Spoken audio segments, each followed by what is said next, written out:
세 번째는 복층 인테리어로 시공을 했고 셀카가 잘 나오도록 내부의 조명을 군데군데 세팅을 했다. 이렇게 세팅을 하니까 서비스 드릴 테니까 업로드 좀 해주세요 라고 부탁해서 하는 게 아닌 스스로 찍어서 SNS에 올리더라. 이때 나는 음식에 상호가 있는 깃발을 꽂아서 우리 매장이 어디인지 자연스럽게 알렸다. 모든 사람이 그러는 건 아니지만 사람들은 SNS에 자랑을 하고 싶은 심리가 있다. 이 부분을 살짝만 건드려줘도 기본은 한다. 제가 생각한 부분이 맞았는지 저희 매장의 80%의 손님들은 여자분 혹은 커플이었습니다. 역시나 예상대로 여자분들이 많으니까 남자들은 자연스럽게 유입이 됐습니다. 남자들이란.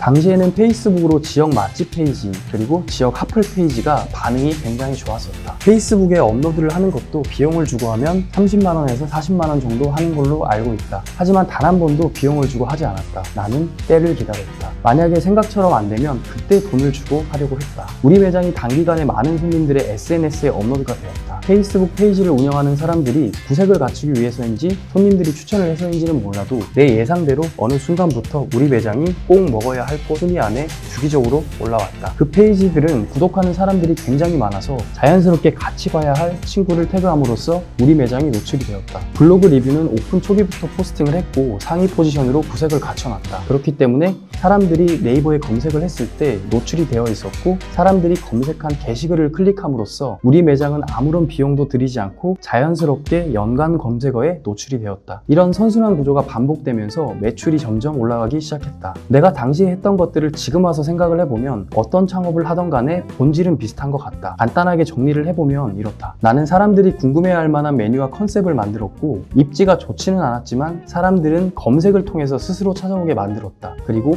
강요가 아닌 스스로 SNS에 업로드를 하게 만들었다. 이렇게 하다 보니 자연스럽게 지역 SNS 페이지에 무료로 노출이 되었다. 노출된 페이지를 본 사람들은 궁금해서 리뷰를 보려고 네이버에 검색을 했었고 내가 세팅해둔 포스팅 글들을 클릭하고 보면서 우리 매장에 방문을 했다. 이렇게 됨으로써 자연스럽게 네이버 연관 검색어까지 노출이 되었다. 이 방법들이 선순환 구조가 되면서 매출이 증가할 수 있었다. 그때를 생각하면서 대본을 작성해 보니까 손님들이 올 수밖에 없는 구조였다. 내가 얘기를 했던 내용들은 계획을 잡고 구상하고 접근을 한 게 아니다. 그간 경험으로 자연스럽게 내 몸에 배어 있었던 것 같다. 당시에 내가 생각했던 거는 어떻게 하면 여성분들이 많은 방문을 할까에 대한 답만 내렸을 뿐이다. 그리고 푸드트럭 때 창업일기를 통해서 블로그의 위대함을 느껴서 블로그 포스팅만 했었다. 나머지 부분들은 자연스럽게 연결고리가 이루어지고 선순환 구조가 되었다. 운이 굉장히 좋은 것도 한몫했다고 생각을 한다. 나는 단 한 번도 마케팅을 배워본 적도 없고 경영학을 공부해본 적도 없다. 지나고 나서 생각을 해보니 저런 방식으로 고객들이 가두리가 이루어지는구나 라고 생각을 했다. 그래서 다음 창업을 할 때도 비슷한 방법으로 접근을 했을 뿐이다. 그런데 큰일 났다. 매출이 점점 더 늘어나고 있다. 한 달, 두 달이 지나서 자리를 잡고부터는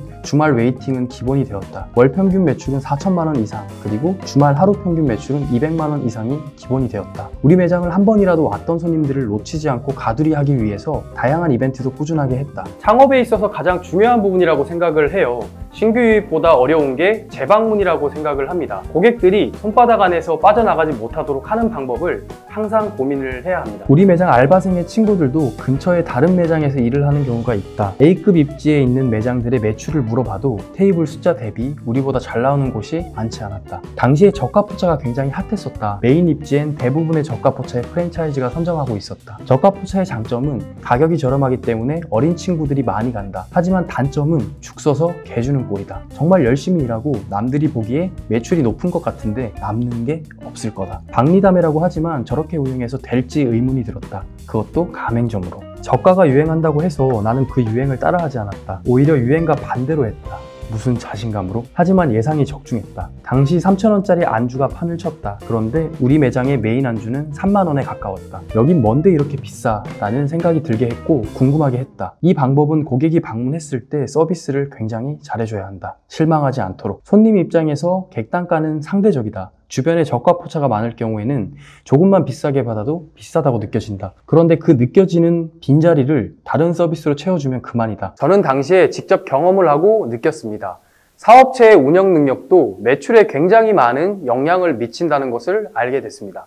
나는 술집을 열심히 준비하고 실행을 하고 운영을 하던 중에 언제부터인지 문제가 생겼다는 것을 스스로 느끼고 있었다. 내 나이 30살이 지날 무렵부터였다. 새벽 3시 퇴근 그리고 해가 떠야 잠을 자는 패턴이었다. 밤낮이 바뀐 삶, 몸도 마음도 지치기 시작했다. 매출은 높은데도 통장을 까고 보면 생각보다 많이 모인 것 같지가 않았다. 그리고 나의 30대인 나의 앞으로가 불안해지기 시작했다. 어떤 창업과 부딪혀도 이길 것 같았던 패기 넘쳤던 20대와는 다르게 30대가 지나고 나의 마인드에 금이 가기 시작했다. 지금 생각해보면 나에게 처음으로 번아웃이 왔었다. 당시 번아웃은 생각보다 오래 갔었다. 나의 창업 원칙이었던 짧게 치고 빠지기가 당시 번아웃으로 인해서 지금은 바뀌게 되었다. 불안하다고 생각했던 30대의 나, 그리고 이 불안감을 해소하기 위해서 답을 찾으려고 노력을 많이 했다. 하지만 그때는 답을 찾을 수가 없었다. 지나고 나서 생각해보니 그 답은 돈과 자유로운 시간을 줄 수 있는 무언가였다. 그때까지는 자본주의 시장에서 내가 취해야 할 포지션 자체를 몰랐다. 그냥 하루살이, 한 달살이 이 두 가지가 키워드였던 것 같다. 이런 와중에 매장을 누군가가 권리금을 주고 인수한다고 연락을 받았다. 생각보다 빠른 타이밍에 진행이 되어서 당황하긴 했지만 처음 시작할 때 나의 원칙대로 권리금을 받고 인계를 할 수 있었다. 이렇게 생각할 수도 있다.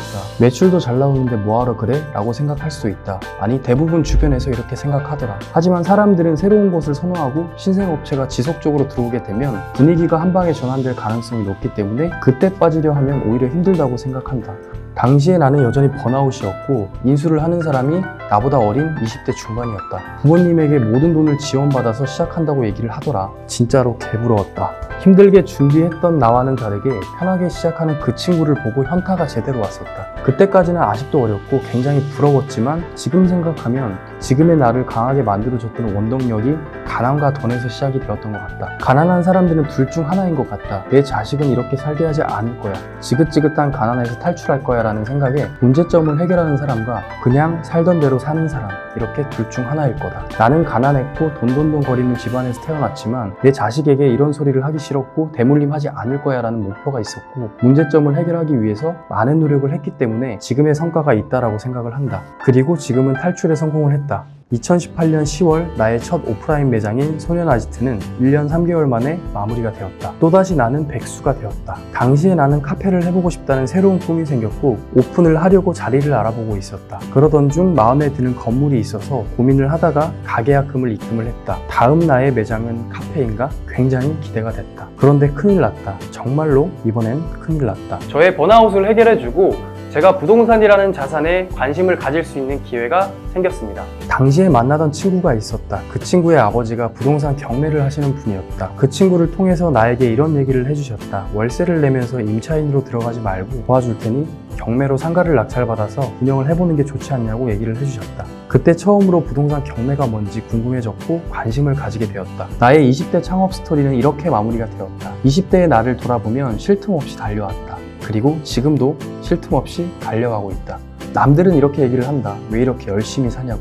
좀 쉬엄쉬엄 하라고. 하지만 나는 이렇게 생각을 한다. 치열하게 살지 않으면 이 시장에서 살아남을 수 없고 평범해진다. 그리고 도태된다. 나는 평범한 삶이 싫었기 때문에 부유해질 때까지 치열하게 살 거다.